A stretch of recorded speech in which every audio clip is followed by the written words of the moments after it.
The silence in the room was deafening as Kalina watched Bryce methodically empty the contents of her desk drawer into a plastic bin. His manicured hands moved with practiced efficiency, dropping her collection of pens, sticky notes, and the framed photo of her late mother face down with a careless thud. Outside, rain pattered against the windows of what had once been her sanctuary, the innovation lab she'd built from nothing over 5 arduous years. Is this really necessary? She asked, voice barely above a whisper. Bryce didn't look up, his sculpted features illuminated by the harsh overhead lighting. Completely. I need this office cleared by noon.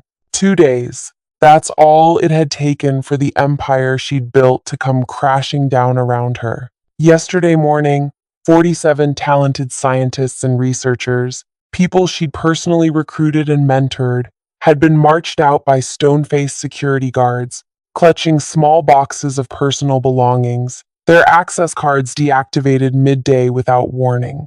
Today was the physical dismantling. Through the glass wall of her office, Kalina watched as workers in coveralls systematically disassembled 5 years of breakthrough medical research. The prototype testing chamber, gone. The specialized equipment they'd modified for their unique needs, dismantled. And most devastating of all, the biomedical prototypes themselves. Heart valves that could grow with pediatric patients, eliminating the need for repeated high-risk surgeries, were being fed into an industrial crusher in the loading bay. You know children are waiting for these valves, she said, trying to keep her voice steady. We're months away from human trials. Bryce finally looked up, his blue eyes, so like his father's, entirely devoid of empathy. Children? Please. This company isn't a charity, Kalina. It's a business. And your little passion project has been bleeding money for half a decade with nothing to show shareholders. Nothing to, she began, but swallowed the rest. There was no point. This wasn't about facts or science or the children who would die waiting for the technology they'd nearly perfected. This was about power, about the old guard making way for the new, about Bryce Alderman finally getting to play with Daddy's company, now that Gerald had stepped aside. Bryce walked to the wall where her framed patents hung, 15 of them, each representing countless hours of innovation. With theatrical slowness, he lifted each one off its hook, stacking them in his arms before dropping them carelessly into a recycling bin. Your legacy is over, he smirked, leaning against what had been her desk since she was 29 years old. Father says we're going in a different direction. More consumer products, less long-term research, things that actually turn a profit. Kalina nodded once, her face carefully blank. 5 years of 12-hour days, countless weekends, the personal relationships she'd sacrificed, the milestones she'd missed, all reduced to garbage in a matter of hours. She picked up the small cardboard box holding her meager personal possessions. She didn't argue, didn't plead, didn't try to explain the lives their work would save. Instead, she walked out, passing the crusher that was pulverizing her life's work. One of the machine operators avoided her eyes, a tiny glass vial pressed against her palm, hidden in her closed fist as she pushed through the revolving doors into the rain-soaked afternoon. In her car, she finally allowed herself to look at what she'd instinctively grabbed, the catalyst compound, the miraculous enzyme they discovered that prevented tissue rejection, the breakthrough that made everything possible. Small enough to fit in her palm, yet powerful enough to change medicine forever. Without it, everything else was worthless. But what would she do now? Where could she go? And how could she possibly rebuild after such total destruction? If you're enjoying this wild corporate ride, go ahead and hit that like button. I'd love to hear in the comments if you've ever witnessed a workplace massacre like this one. And if you want to catch more stories about powerful people getting exactly what's coming to them, subscribe to the channel. Trust me, you'll want to stick around to see what Kalina does next. My name is Kalina Mercer. Until yesterday, I led the Pediatric Cardiac Innovation Lab at one of America's largest medical device companies. Today, I'm unemployed with nothing but a useless advanced degree and a tiny vial that could save thousands of children's lives. Let me rewind a bit. 6 years ago, I was working as a mid-level biomedical researcher when Gerald Alderman personally recruited me. Gerald was old school, brilliant, demanding, but fair. He'd built his company from a garage startup into a medical technology giant over 40 years. He saw something in me that others had missed. I want someone hungry. He told me over dinner at the restaurant where I was waiting tables on weekends to pay off my student loans. Someone who understands what it means to fight for every inch. The daughter of Eastern European immigrants who'd cleaned office buildings at night so I could attend good schools, I knew exactly what fighting for every inch meant. Gerald offered me the chance to build a division focused on pediatric cardiac solutions, a personal mission for me after losing my baby sister to a congenital heart defect when we were children. I assembled a team of the brightest minds I could find, not just the ones with prestigious credentials, but people with drive, creativity, and heart. People like Zeke, a coding prodigy who dropped out of high school but could program biomedical interfaces better than anyone I'd ever met. Or Nadia, a single mother who worked remotely from her daughter's hospital room, designing microfluidic systems between chemotherapy sessions. For 5 years, we worked tirelessly on the adaptive heart valve. Traditional valves are static. Children outgrow them, necessitating multiple high-risk surgeries. Ours would grow with the patient, responding to the body's natural development signals. The potential to save thousands of lives and spare families the emotional and financial devastation of repeated heart surgeries was enormous. Gerald understood this. He protected our division from quarterly profit pressures, giving us the runway we needed for true innovation. But 6 months ago, things changed. Gerald started missing meetings. When he did appear, he seemed distracted, tired. Rumors spread, health problems maybe. Then last week, the announcement Gerald was retiring immediately.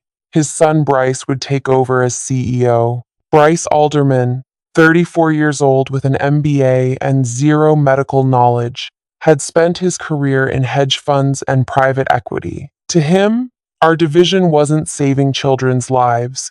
It was a line item draining resources from more promising ventures. The morning after Gerald's retirement party, Bryce called me to his office. His father's old space, already transformed with sleek modern furniture and abstract art. "I've been reviewing the financials," he said, not bothering with pleasantries. "Your division has consumed over 30 million in resources with no commercial product. We're scheduled for human trials next month," I explained. "The FDA fast-tracked." "Fast-tracked still means years before revenue," he interrupted, sliding a folder across the desk. "I've had consultants review your work. They estimate another 5 years minimum before profitability. Medical innovation takes time." Your father understood. My father became sentimental in his old age. I'm making decisions based on financial reality. I left that meeting with a knot in my stomach. The next morning, security guards appeared at our lab doors. By lunch, my entire team was gone. By the following afternoon, so was I. Which brings us to now, sitting in my tiny apartment on the east side of the city, staring at a vial containing a miracle no one else can replicate. The catalyst compound was my personal breakthrough, developed during countless solo nights and weekends when everyone else had gone home. It was the missing piece that solved the tissue rejection problem that had plagued similar devices for decades. Without it, the valves were just inert medical-grade silicone. With it, they became living technology that could save countless young lives. And now I was the only person on Earth who knew how to make it. My phone buzzed. An unknown number. I hesitated before answering. "Hello? Kalina? It's Milo, my former lab technician." his voice hushed and tense. I'm not supposed to be calling you. Are you okay? Did you find another position? No. Listen, Bryce is presenting to the board on Monday. He's claiming your work, the valve design, the trial protocols, everything as his new strategy. He's telling investors he's streamlining the innovation process and promising commercial deployment within 18 months. My grip tightened around the phone. That's impossible. He doesn't even understand how the technology works. Exactly. He's bluffing his way through meetings, using our slides, our data. But Kalina, Milo paused, his voice dropping further. The Yoshida group is flying in for Monday's demonstration. My heart nearly stopped. Yoshida Medical Technologies was the largest medical device distributor in Asia. A partnership with them would mean global reach for the valves and billions in potential funding. What demonstration? The prototypes were destroyed. I watched them get crushed. Bryce kept one set, Milo whispered. For show. But Kalina, without the catalyst, they're useless, I finished. Just empty shells. He doesn't know that. He thinks they're complete. He's planning to demonstrate tissue integration using Gerald's old slideshow. But when the Yoshida team asks for verification, the implications hit me like a physical blow. Without the catalyst compound, the demonstration would fail spectacularly. The partnership would collapse. And with it, any chance of our valves reaching the children who desperately needed them. Unless, Milo, I need to go. Be careful, and thank you. I hung up and stared at the vial in my palm. For the first time since walking out of the building, I felt something other than despair stirring in my chest. It was the beginning of a plan. The vial felt impossibly small in my hand, a tiny glass vessel containing 5 years of late nights, failed experiments, and finally, breakthrough. I placed it carefully in my kitchen cabinet, behind the salt and pepper shakers, and sat at my tiny kitchen table. Think, Kalina, think. Bryce was playing a dangerous game, one with children's lives as collateral. But he'd made a critical error. He didn't understand what he was destroying. Like many born into privilege, he saw only surface value, not the complex systems beneath. Sunday morning dawned gray and listless. I hadn't slept. Instead, I'd filled 3 notebooks with calculations, contingencies, and consequences. By sunrise, I knew what I had to do. I showered and dressed meticulously, the charcoal pantsuit I'd worn to my interview with Gerald all those years ago. A subtle armor for the battle ahead. My phone rang. Zeke, my head of software engineering. They're calling us back, he said without preamble. His voice held confusion and a hint of hope. Who is? Human Resources. I just got an email asking me to come in Monday morning. Same with Nadia and about 10 others from the team. My heart raced. What exactly did they say? Just that they're reassessing staffing needs and want to discuss potential opportunities. What's happening, Kalina? Are they realizing they made a mistake? I closed my eyes, seeing the trap instantly. Zeke, listen carefully. Bryce has the Yoshida presentation tomorrow. He needs people who can answer technical questions when he gets in over his head. So, we'd be window dressing. He'll parade you in to impress Yoshida, then dispose of you again once the contract is signed. The line went quiet. Then, what should we do? Go to the meeting, I said firmly. All of you. Say nothing about speaking with me. Act grateful for the second chance. But Zeke, take detailed notes on everything Bryce says about the valves. After hanging up, I made another call. To Irene, Gerald's longtime executive assistant who'd survived countless regime changes over 30 years. I wondered when you'd call, she answered, voice warm despite the circumstances. Gerald would be heartbroken to see what's happening. Have you spoken to him? Irene sighed heavily. No one has. Bryce says he's taking time away from all business matters at some wellness retreat in Switzerland. No contact permitted. That didn't sound like Gerald. The man lived for his company, checked emails during his wife's funeral. Something wasn't right. Irene, I need a favor. Can you tell me who's attending tomorrow's board meeting?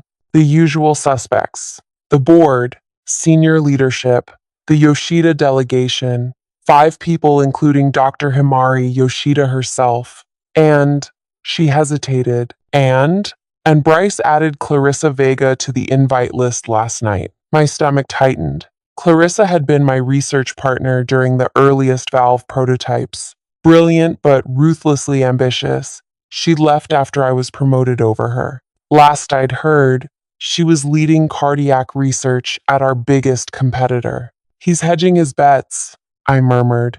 If the demonstration fails, he'll offer Yoshida an alliance with Clarissa instead. Smart boy, Irene said dryly. Pity he's using his powers for evil. One more thing, I said. Does the executive washroom still have that supply closet with the hidden door to the boardroom? I could almost hear Irene smile through the phone. The one Gerald used to eavesdrop on board meetings during the hostile takeover attempt in '97? Certainly does. Key code is still his wife's birthday. After hanging up, I removed the vial from its hiding place and carefully packed it in a padded case. Whatever happened tomorrow would determine not just my future, but the futures of countless children waiting for our technology. The rest of Sunday passed in a blur of preparation. I contacted former team members, gathering intelligence and setting pieces in motion. By nightfall, I had a clearer picture of Bryce's vulnerable points and blind spots. At 5:30 Monday morning, my doorbell rang. I hadn't expected visitors. Cautiously, I checked through the peephole and felt my breath catch. Gerald Alderman stood on my doorstep. Not the commanding presence I remembered, but a diminished version. Thinner, grayer, his normally immaculate appearance slightly disheveled. Behind him idled a black town car with tinted windows. I opened the door. Gerald, may I come in? His voice was the same deep baritone, but quieter now, tinged with something I'd never heard from him before. Fear. I stepped aside, allowing him entry to my modest apartment. He glanced around, taking in the stacks of research journals, the whiteboard covered in chemical formulas, the half-eaten takeout containers. I apologize for the early hour, he said, remaining standing though I gestured toward my small couch. I don't have much time. Switzerland not agreeing with you? I couldn't keep the edge from my voice. His eyes widened slightly. Is that what he's saying? I've been locked in my lake house since signing the papers. All communications monitored. Asset transfers frozen. The pieces clicked together. This wasn't a willing succession. Gerald's hands trembled slightly as he straightened his tie. My diagnosis came 6 months ago. Early onset Alzheimer's. Bryce found out, convinced the board I was already impaired. Threatened a public competency hearing if I didn't step down quietly. But your company is legally his now? Gerald finished. I signed everything over, trying to protect my legacy and spare my family the public spectacle. His face hardened. I didn't realize he would immediately dismantle everything that mattered. The pediatric valve program, Gerald nodded. 5 years of revolutionary work, destroyed in 48 hours. I taught him business, Kalina. I never taught him humanity. He looked directly into my eyes. He doesn't have the catalyst compound, does he? The directness of the question startled me. Why would you think that? Because I know you. When I recruited you, I recognized something in you. The same thing I had when I started. Preparation, foresight, the ability to protect what matters most. His gaze was steady despite his physical frailty.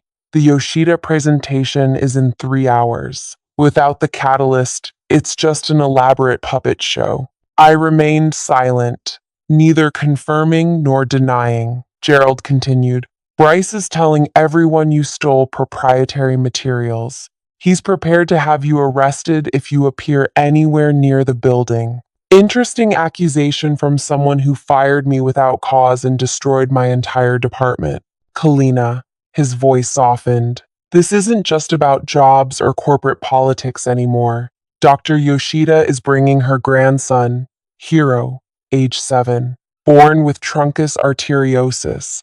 Already had 2 valve replacements. She wants to see firsthand if our technology could help him. The revelation hit me like a physical blow. A real child, a real heart, not just statistics and projections anymore. What are you asking me to do, Gerald? I don't know, he admitted, suddenly looking every one of his 70 years. I escaped my handlers to warn you. Nothing more. If Bryce fails today, the company stock will plummet. The valve program will never recover. Yoshida will partner with someone else. And if he succeeds through deception, children get false hope. Investors lose millions. And you, he trailed off, looking around at my small apartment. You lose everything you've worked for. A heavy silence fell between us. Through the window, I could see the first hints of dawn breaking over the city skyline. The same view I'd gazed at countless nights while working late, dreaming of the lives we'd save. There's a third option, I said finally. Gerald raised an eyebrow. I'm listening. I told him my plan. Not everything. Some details were better kept to myself, but enough. With each word, his posture straightened, shadows of his former self emerging through the weariness. When I finished, he nodded once. It's risky. Everything worthwhile is. You'd be burning bridges. Some bridges should burn. Gerald checked his watch and stood. My absence will be noticed soon. Whatever you decide, Kalina, know that I'm sorry. I built something I couldn't protect in the end. As he reached the door, I called after him. Gerald, how did you know where I live? A ghost of his old smile crossed his face. I approved your mortgage assistance loan 5 years ago.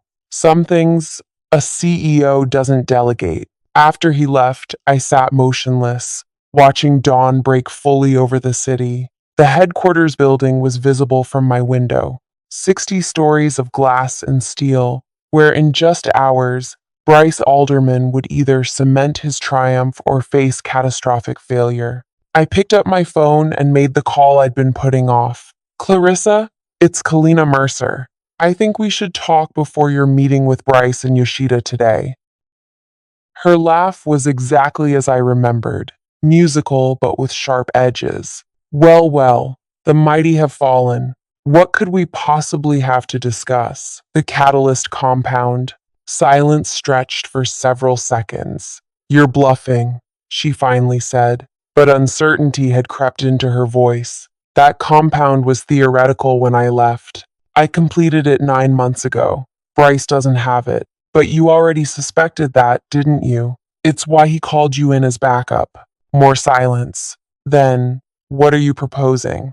Meet me at Riverside Park, north entrance, 40 minutes. Come alone. And why would I do that? I took a deep breath. Because I'm offering you exclusive rights to the formula. But I have conditions. The clock was ticking. In less than 3 hours, the most important medical technology presentation in a decade would begin. By then, all my pieces needed to be in position. I gathered my things and headed for the door, the precious vial secure in my pocket. As I stepped outside, my phone buzzed with a text from Zeke. Meeting with Bryce in 30 minutes. Whole team called in. Security watching us closely. Something feels wrong. I texted back, stay calm. Follow the plan. Trust me. But as I walked toward the park to meet Clarissa, doubt crept in. Had I miscalculated? Was I risking too much? What if Bryce was smarter than I'd given him credit for? The morning air was cool against my face as I rehearsed what I would say to Clarissa. We'd been friends once, before ambition and rivalry drove us apart. Now I needed her as either an ally or a convincing adversary. Either way, she was essential to what would happen next. My phone rang again. Unknown number. Hello? Dr. Mercer? A woman's voice, heavily accented. This is Himari Yoshida. I believe we have much to discuss before this morning's meeting. I froze mid-step on the path, commuters brushing past me in the early morning rush. Dr. Yoshida? How did you get your number? Her voice was crisp, authoritative. I have resources, Dr. Mercer, and when my grandson's life is potentially at stake, I use them. I moved to a quieter spot beneath a tree. I'm listening. I am not a woman who appreciates games, Dr. Mercer. I received a rather urgent email last night from a former employee of yours, someone named Nadia. She claims the technology being presented to me today is incomplete without your involvement. My heart raced. Nadia had gone off script. This wasn't part of the plan. That's a complicated situation, Dr. Yoshida. I deal in complicated situations daily. Her tone softened slightly. I'm bringing my grandson, Hiro, to this meeting. He's had 2 open heart surgeries already. A third might kill him. I need to know, is your valve technology real? Can it help him? The directness of her question cut through my strategic thinking. This wasn't about corporate politics anymore. It was about a 7-year-old boy. Yes, I said simply. The technology is real, but it's not ready without the catalyst compound. And you have this compound? I hesitated. Yes. Interesting. The line went quiet for a moment. The young Mr. Alderman seems quite confident about today's presentation. Bryce is betting you won't know the difference between a working prototype and an empty shell. Another pause. I see. And what would you suggest I do with this information, Dr. Mercer? Attend the presentation. Ask questions, particularly about the tissue integration process. Watch his answers carefully. And what will you be doing during this presentation? That depends on how my next meeting goes. With Clarissa Vega? Dr. Yoshida asked, confirming my suspicion that she'd done her homework thoroughly. A formidable researcher. Your rival, I understand. We have history, I acknowledged. History complicates things, she sighed. My car is approaching your location now. Perhaps we should continue this conversation in person before you meet Dr. Vega. I looked up to see a sleek black sedan pulling to the curb nearby. The window lowered, revealing an elegant older woman with sharp eyes and silver hair pulled into a perfect chignon. Dr. Yoshida, please, she interrupted. I've flown halfway across the world for this technology. I can spare 10 minutes to speak with its creator. The car door opened invitingly. I glanced at my watch. 25 minutes until my meeting with Clarissa. Enough time for a brief conversation. I slid into the plush leather seat beside Himari Yoshida, noticing immediately how she assessed me with clinical precision. Her designer suit contrasted sharply with the medical monitoring device strapped to her wrist. Not for herself, I realized, but displaying a child's vital signs in real time. Hiro, she said, following my gaze. His heart shows signs of strain already this morning. Excitement about our trip, perhaps. She turned the display toward me. This is not abstract for me, Dr. Mercer. I studied the readout, my training automatically noting the subtle irregularities in the pattern. Mitral regurgitation? She nodded, impressed. You have a good eye. Yes, his artificial valve is already showing leakage. That's exactly what our technology prevents, I said quietly. The adaptive tissue integration means the valve grows and strengthens with the patient. So I've read in your research papers. Very promising. Yet now I'm told the demonstration today may be, what is the phrase? Smoke and mirrors? The car moved smoothly through morning traffic as I considered my response. The valve design is genuine. The prototypes exist. But without the catalyst compound that prevents rejection, they're just elegant paperweights. And Bryce Alderman doesn't have this compound? No. Yet you do? I met her gaze directly. I developed it myself. Nights, weekends, while everyone else went home. It wasn't part of my official duties. It was my personal obsession. Something in her expression softened. I understand obsession, Dr. Mercer. I've devoted my life to medical technology advancement, but I must ask, what are your intentions? Will you allow this presentation to fail publicly? The question hung between us as the car slowed near the park entrance where Clarissa would be waiting. Children like Hiro deserve this technology, I said finally, but Bryce Alderman deserves nothing. I'm trying to find a path that serves one without rewarding the other. Dr. Yoshida studied me intently, then nodded once. I believe you. which is why I'm going to share something with you. She removed a tablet from her briefcase and pulled up what looked like legal documents. My team has been researching alternative partnerships, including this. She handed me the tablet. It was an acquisition proposal, Yoshida Medical Technologies, offering to purchase the pediatric heart valve division as a separate entity from the main company. This isn't possible, I said, scanning the document. The technology belongs to the parent company. Patents do, yes, but according to our legal team, the catalyst compound may not be covered under your employment agreement if developed outside official work hours without company resources. Her eyes twinkled slightly, especially if the developer kept meticulous personal logs documenting when and where the work was done. My mind raced. I did have those logs, detailed journals recording every independent experiment, dated and time-stamped. This is why I wanted to meet you, she continued. Today's presentation is merely a formality for me. I've already decided Yoshida will have this technology, either through partnership with the current leadership or through direct acquisition from the creator. She nodded toward the tablet. Those documents represent Plan B. The car stopped. Through the window, I could see Clarissa pacing by the park entrance, checking her watch impatiently. Your meeting awaits, Dr. Yoshida said. I should warn you, the Alderman Company attorneys contacted Dr. Vega last night with a very generous offer for her to recreate your work. This was an unexpected complication. Thank you for telling me.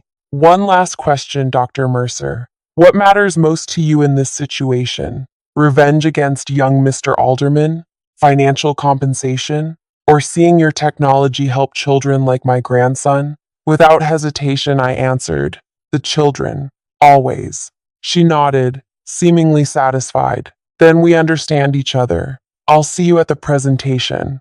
As I opened the car door, she added, oh, and Dr. Mercer? Whatever happens in that boardroom today, remember that sometimes the loudest statement is made through success, not destruction.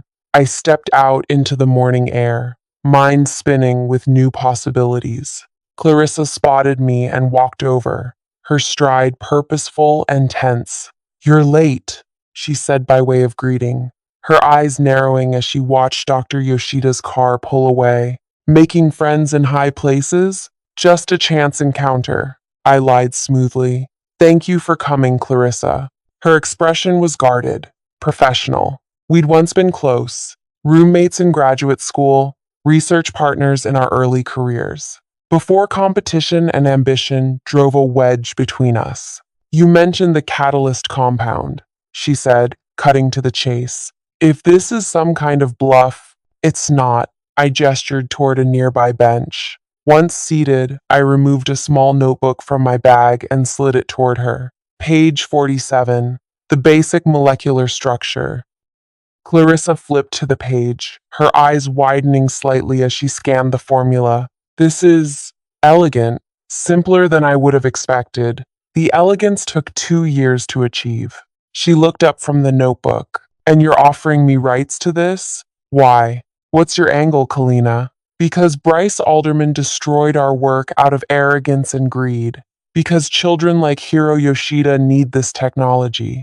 And because, despite our differences, you're a brilliant researcher who would develop it properly. Suspicion clouded her features. That's very altruistic, but I know you better. What do you want in return? Your testimony. Today, at the board meeting, I want you to publicly verify that what Bryce is presenting is incomplete without the catalyst compound. Clarissa laughed, though without humor. So, I torpedo my relationship with a potential major client to help you get revenge? That's a terrible offer. Is it? Bryce brought you in as his safety net when the demonstration fails. He's using you, Clarissa. Once Yoshida walks away disappointed, you'll be discarded just like my team was. She went quiet, considering this. Besides, I continued, I'm not asking you to lie. Just state the scientific truth, that without a proper catalyst, the valve is non-functional. And after I commit this career suicide, you'll give me the compound? No, I met her gaze steadily. I'll give you something better. Partnership. You, me, and Yoshida Medical, developing this technology together without Bryce or his company involved at all. Her eyes widened. That's not possible. The patents may not cover the catalyst. I gave her a brief overview of what Dr. Yoshida had shared. But this only works if the demonstration today fails publicly, and the board understands exactly why. Clarissa was silent for nearly a minute, her brilliant mind no doubt gaming out scenarios and consequences. Finally, she nodded slowly. If what you're saying is true about the legal status of the catalyst compound, and if Yoshida is genuinely interested in this arrangement, she drummed her fingers against the notebook. What exactly do you need me to say? I smiled for the first time in days. Just the truth, Clarissa, with your usual precision and attention to detail. I think, as we finalized our agreement, my phone buzzed with texts from multiple team members, all variations on the same message. Bryce was panicking. The demonstration materials weren't working as expected. He was shouting at lab technicians, demanding the missing ingredient. We should go, I said, standing. The presentation starts in 90 minutes, and I need to make one more stop first. Clarissa raised an eyebrow. You're cutting it close. Timing is everything, I replied, thinking of the tiny vial in my pocket and the intricate chain of events I'd set in motion. Sometimes you have to let a situation reach its breaking point before stepping in. As we walked toward the street to hail separate cabs, Clarissa asked the question I'd been expecting. The formula in your notebook, it's not complete, is it? I smiled. Consider it proof of concept. The full formula comes after your testimony. She shook her head, a reluctant smile playing at her lips. You always were 3 steps ahead, Kalina. It's why Gerald chose you instead of me. Today we're on the same side, I reminded her, and we both want the same thing, to see this technology help children who need it.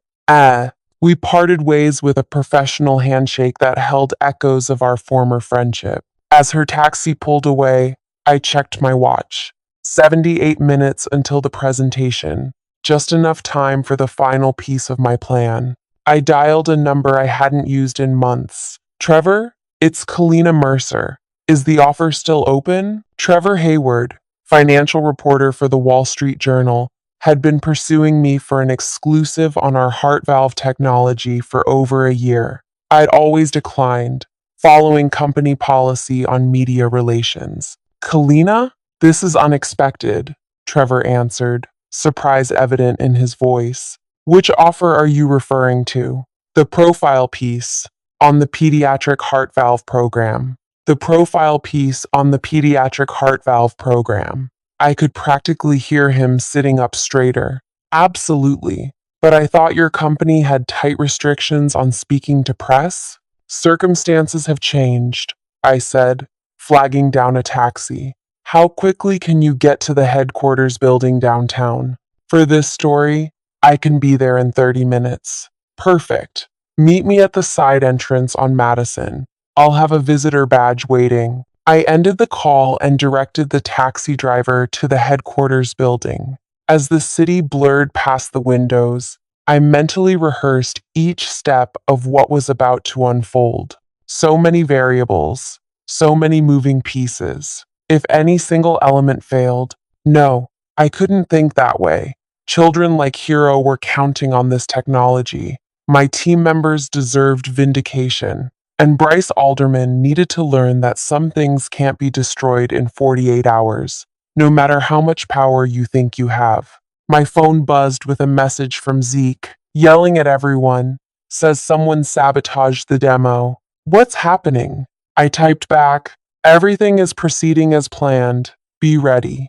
60 minutes until the presentation that would change everything. The headquarters building loomed before me, all glass and steel reaching toward the sky. Once my second home, now foreign territory. Security guards eyed me suspiciously as I approached the side entrance where Trevor waited, notepad already in hand. Thank you for coming, I said, handing him the visitor badge I'd arranged through Irene. Trevor's eyes gleamed with journalistic hunger. This is quite the reversal, Dr. Mercer. Last time we spoke, you wouldn't even confirm what floor your lab was on. Things change, I replied, guiding him toward a service elevator. Today, you're getting exclusive access to what might be the biggest medical technology story of the year, which is a revolutionary heart valve for pediatric patients that could eliminate the need for multiple surgeries throughout childhood.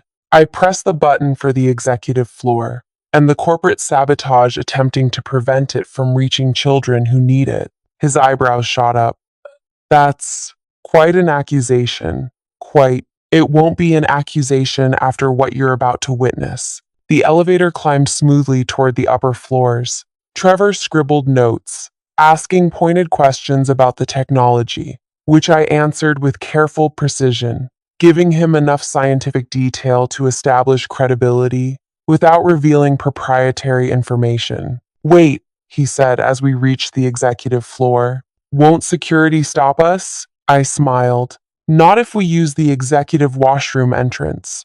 I led him down a quiet hallway, using the key code Irene had provided to access a supply closet that connected to the boardroom's private anteroom. Through a narrow ventilation panel, we could see the boardroom filling with attendees. Board members in expensive suits clustered near the refreshment table. The Yoshida delegation entered with formal Japanese courtesy, Dr. Yoshida at the center, flanked by her team. And behind her, a small boy in a pressed shirt and tie, his complexion slightly bluish despite his brave smile. Hiro, seeing him, a real child, not just an abstract beneficiary of our work, strengthened my resolve.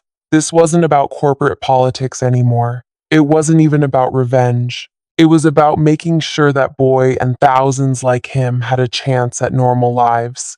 That's Bryce Alderman, Trevor whispered, pointing to where Bryce paced near the presentation screen, his usual confidence visibly shaken. He barked orders at my former team members, who stood awkwardly in a group by the door. Zeke caught my eye through the vent and gave an imperceptible nod. My team was in position. It's time, I whispered to Trevor. Stay here until the presentation begins. Then find a seat in the back. Record everything, but don't intervene. Where will you be? Making an entrance. I slipped out through the supply closet, took a deep breath, and headed toward the boardroom's main doors. 2 security guards stepped forward as I approached. Dr. Mercer, you're not authorized. I'm an invited guest, I said calmly, showing them the visitor badge. Check the updated list. One guard checked his tablet, eyebrows rising in surprise. You were added 20 minutes ago. By, he frowned at the screen. By Mr. Gerald Alderman? I smiled. That's right. Confused but unwilling to challenge the founder's authority, they stepped aside. I entered the boardroom just as the lights dimmed for Bryce's presentation. The sudden hush as I appeared was deeply satisfying. Bryce froze mid-sentence, his expression cycling rapidly from shock to rage. Security, he snapped, recovering. Remove Dr. Mercer immediately. Before the guards could respond, Doctor. Yoshida rose from her seat. Mr. Alderman, I specifically requested Dr. Mercer's presence today. She is, after all, the creator of the technology we're here to discuss. Bryce's face flushed crimson. Dr. Yoshida, I assure you, the technology belongs to this company. Dr. Mercer is a former employee with no current authority, yet curiously essential to today's demonstration. Clarissa interjected smoothly from her seat near the board members. Isn't that right, Bryce? The board chairman leaned forward. What's going on, Bryce? You assured us this presentation was ready. Trapped? Bryce forced a smile. Everything is under control. Dr. Mercer's presence is unexpected but not unwelcome. Perhaps she'd like to observe from the back while we proceed. I took a seat beside Trevor, who had slipped in during the commotion. The room settled as Bryce launched into his presentation, outlining the pediatric heart valve's potential market impact and revenue projections. For 20 minutes, he spoke confidently about technology he barely understood, using my team's slides, my research data, my life's work. The board members nodded approvingly at the projected profits. The Yoshida team listened with professional interest. Only when he reached the practical demonstration did Bryce's composure begin to crack. He gestured to a lab technician who brought forward a sealed case containing the valve prototype. This revolutionary device, Bryce announced, lifting the valve for all to see, integrates seamlessly with the patient's growing heart tissue thanks to our proprietary biological interface. Dr. Yoshida raised her hand. May I ask a specific question about that interface, Mr. Alderman? Bryce nodded, a bead of sweat visible on his temple. The tissue integration, it requires a catalyst compound to prevent rejection, correct? Can you explain how that compound functions at the molecular level? The room went silent. Bryce glanced desperately toward his notes, then to Clarissa, who merely raised an eyebrow. The catalyst compound uses advanced biochemical processes, he stammered. Perhaps more specifically, Doctor. Yoshida pressed, could you address how it overcomes the T-cell response that typically leads to rejection? My grandson's immune system is particularly sensitive. Bryce's face paled. He had no idea how to answer. In the awkward silence, Clarissa rose from her seat. If I may, she said smoothly, as a cardiac research specialist, I've studied this technology extensively. The truth is, the valve Mr.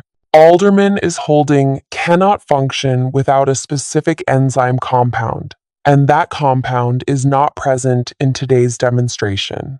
Murmurs rippled through the board members. The chairman frowned deeply. Bryce, is this true? Before he could respond, I stood. The catalyst compound exists, I said clearly. I developed it myself, working independently on nights and weekends. The compound prevents tissue rejection through a novel approach to immune response modulation. I walked to the front of the room, aware of all eyes following me. What Mr. Alderman doesn't understand is that the valve is merely the delivery system. Without the catalyst, I removed the vial from my pocket, holding it up to the light where the clear liquid caught the room's illumination. It's just an empty vessel. This is absurd, Bryce sputtered. That's company property. You stole it from the lab. Interesting accusation, I replied calmly. Considering you personally destroyed all lab samples 2 days ago, I have 17 witnesses who watched you feed our prototypes into an industrial crusher. The board chairman turned to Bryce, aghast. You destroyed the prototypes? After 5 years of research investment? It was strategic streamlining, Bryce insisted, his voice rising. The division was bleeding money with nothing to show for it. From the back of the room, Zeke spoke up. Nothing except a revolutionary technology that would save thousands of children from multiple heart surgeries. Nadia joined in. Nothing except a solution to the leading cause of pediatric cardiac mortality. One by one, my team members added their voices, each highlighting an aspect of the technology's life-saving potential. The board members exchanged concerned glances. The Yoshida delegation watched with rapt attention. In the growing chaos, Dr. Yoshida stood and crossed to where Hiro sat. She placed a gentle hand on his shoulder before addressing the room. Gentlemen, ladies, while this corporate drama is fascinating, I'm here for one reason only. She gestured to Hiro. My grandson has had 2 heart surgeries already. His prognosis without new technology is poor. I came today prepared to invest $8 billion in a partnership that would bring this valve to children worldwide.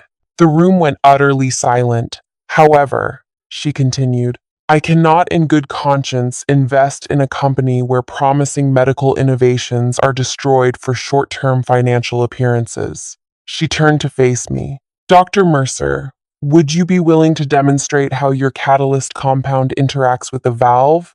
Bryce stepped between us. This is outrageous. The compound, if it exists at all, belongs to this company under Dr. Mercer's employment contract. The board chairman raised a hand. Actually, Bryce, we should clarify that point. He nodded to a woman I recognized as the company's chief legal counsel. Miss Chen, your assessment, the lawyer cleared her throat. Based on initial review, if Dr. Mercer developed this compound independently, using her own time and resources outside of assigned projects, there may be a question of ownership. There's no question, Bryce shouted, losing composure entirely. Everything she did belongs to us. Not according to my personal research logs, I countered, nodding to Trevor, who produced copies of my journals from his briefcase, the same journals I transferred to him outside the building. Every experiment dated, timed, and verified as conducted outside company hours using my personal equipment. Bryce lunged for the journals, but the board chairman intercepted him. That's quite enough, Bryce. In the tense silence that followed, Little Hero spoke up, his voice small but clear. Can I see how it works? The heart thing? His simple question cut through the corporate tension. Dr. Yoshida looked to me inquiringly. I crossed to the demonstration table where the valve prototype sat. I'd be honored to show you, Hero.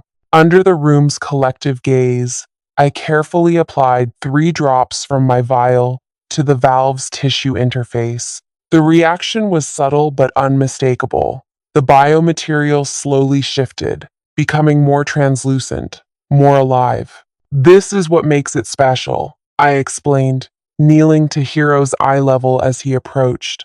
The valve doesn't just sit in your heart like other artificial valves. It becomes part of your heart, growing as you grow. His eyes widened with wonder. So, I wouldn't need more surgeries? That's the goal, I said gently. Dr. Yoshida placed her hand on my shoulder. I've seen enough. She turned to address the board. My offer stands $8 billion, but not under current management, and not without Dr. Mercer leading the project. The board chairman looked from Bryce's furious face to mine, then to the Yoshida delegation and the $8 billion they represented. Perhaps, he said carefully, we should take a brief recess to discuss new leadership arrangements. 45 minutes later, the board voted unanimously to remove Bryce from his position, pending a full investigation into his destruction of company assets. Gerald Alderman was reinstated as interim CEO until a permanent replacement could be found, and I was appointed Executive Director of Pediatric Cardiac Innovation with full autonomy and resources. As the meeting adjourned, Bryce stormed toward the exit, pausing only to hiss in my ear. You think you've won, but you have no idea what you've started. I watched him leave, feeling neither triumph nor satisfaction, only relief that the technology would move forward.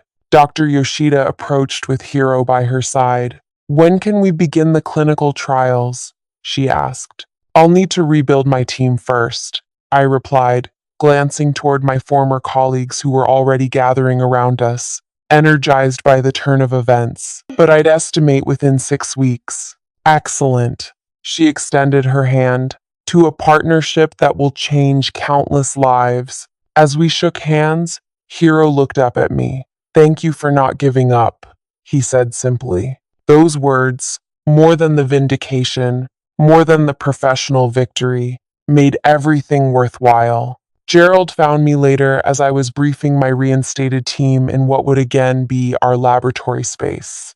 He looked tired but relieved. You did well, he said quietly, though perhaps with more flair than I would have chosen. I smiled. Different generations, different methods. Indeed. He glanced around at the team already setting up workstations, re-establishing the heart of innovation he'd built his company around. I should have protected this better. We protect it now by making it succeed, I replied.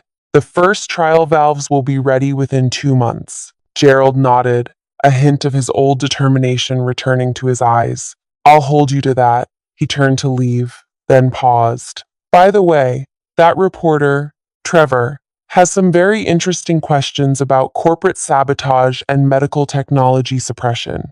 Care to explain? Insurance policy, I said with a slight shrug. In case today went differently.